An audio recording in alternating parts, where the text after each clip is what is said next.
Before you ever think about what a man brings to the table, you need to know what you're bringing. And I don't mean the surface level stuff, your hair, your outfit, your Instagram bio. I mean the deep, rooted truth of who you are when there's no makeup, no audience, no applause. Because if you don't know who you are, you will allow other people to tell you. And when they do, they won't always get it right. Some will label you based on their insecurity. Some will measure you by how much you can do for them. Some will try to rewrite your story because they don't like the strength in your character. When you don't know who you are, you become a chameleon. You start shifting to match what you think they want, laughing at jokes you don't find funny, tolerating behavior that makes your soul shrink, agreeing with things you don't believe in. You call it compromise, but it's really surrender.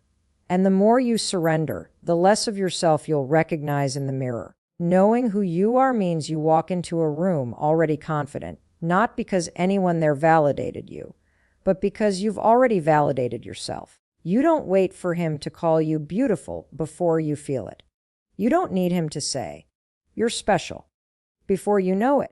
You've already done the work to affirm yourself in private so that public approval becomes a gift, not oxygen. This kind of self-awareness is more than self-love quotes and motivational posts. It's building a foundation in truth. It's asking yourself the hard questions. What are my core values? What am I absolutely unwilling to compromise on? Where do I stand when the crowd moves in the opposite direction? When you know those answers, no amount of charm, attention, or promises can pull you into a place you don't belong. And here's the thing, people can sense it. They can feel when you know yourself. It shows in the way you speak, in the way you carry yourself, in the way you handle disrespect. A woman who knows herself doesn't argue for her worth. She doesn't need to. She simply sets a boundary and lets her actions enforce it. She doesn't over-explain why she deserves better. She just stops entertaining anything that offers less. The dangerous part of not knowing yourself is that you give other people the pen to write your identity. And when they're the ones holding the pen, they can change your name, your value, your position, your place in their life whenever they feel like it. But when you know yourself, you're the author. You write the narrative. You decide the plot.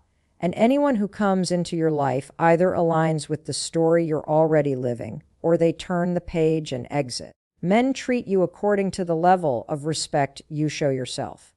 If you accept crumbs, they'll never bring you the meal. If you let them speak to you like you're disposable, they'll never treat you like you're irreplaceable. And if you don't take the time to define who you are, you will keep looking for your reflection in their eyes instead of in your own.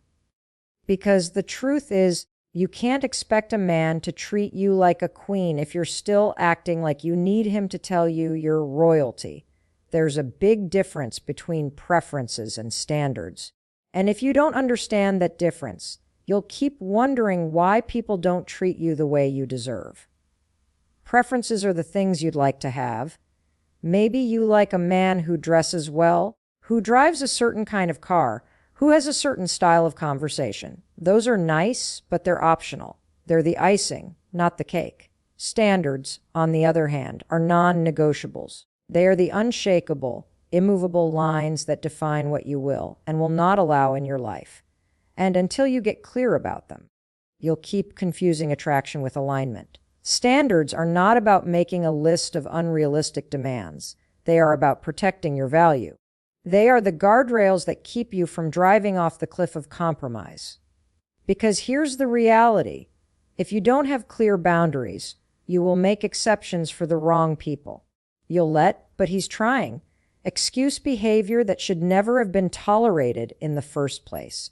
You'll accept inconsistency and call it patience. And you'll wake up one day realizing you trained someone to give you the bare minimum because you never required more. When you set standards, you're not just telling others how to treat you. You're showing them by the way you treat yourself.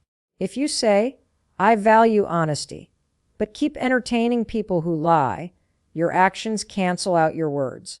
If you say, "I don't accept disrespect," but let it slide for the sake of keeping someone around, you've already lowered the bar. People don't follow what you say. They follow what you allow. Men respect standards because standards signal self-respect.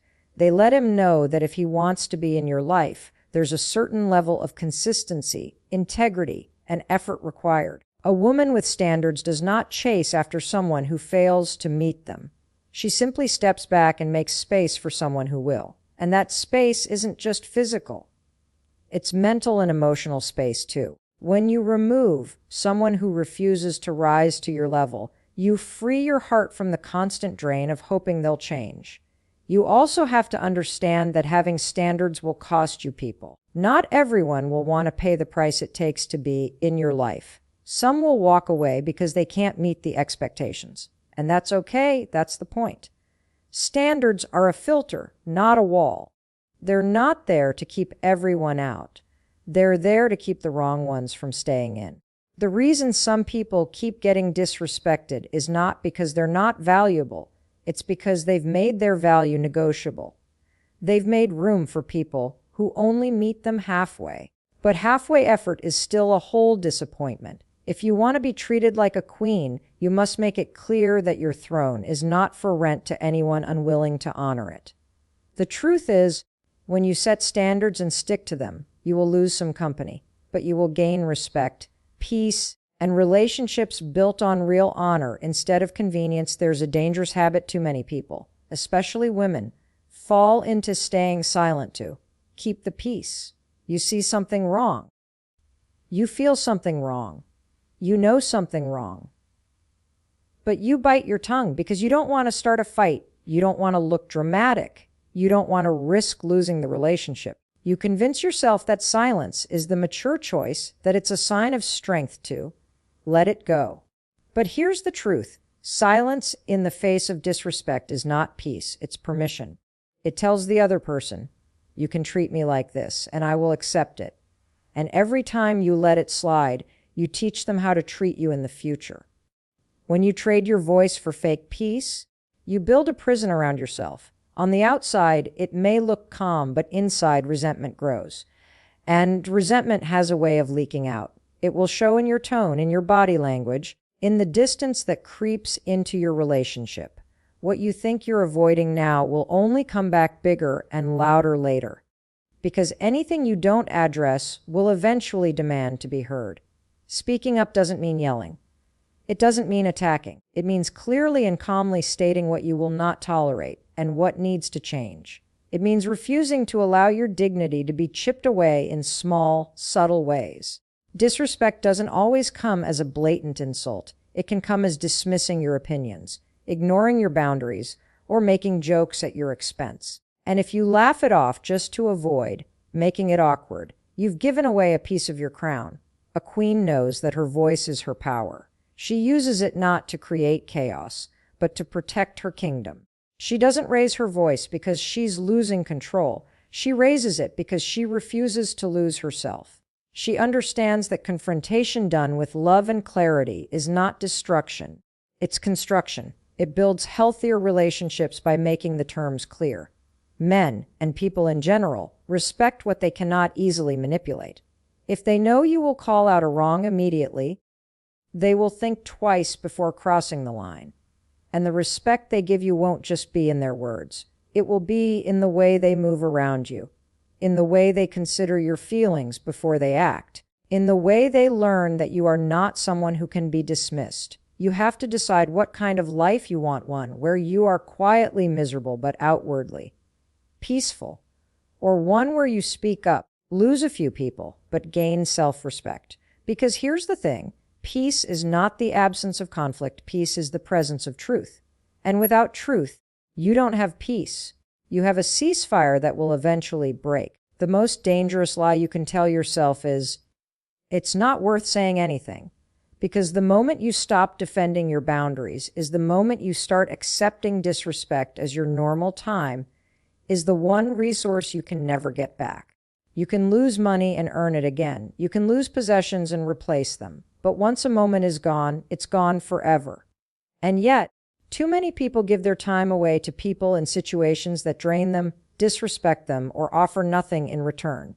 The truth is, how you value your time is a direct reflection of how you value yourself. If you see your time as priceless, you will guard it like a treasure. If you see it as disposable, you will hand it out to anyone who asks, even those who don't deserve it. Valuing your time means becoming intentional about where and with whom you spend it.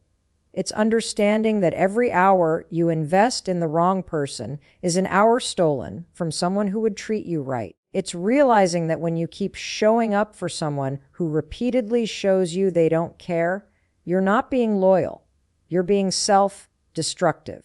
Because time spent trying to convince someone to see your worth is time you could spend building a life where your worth is obvious.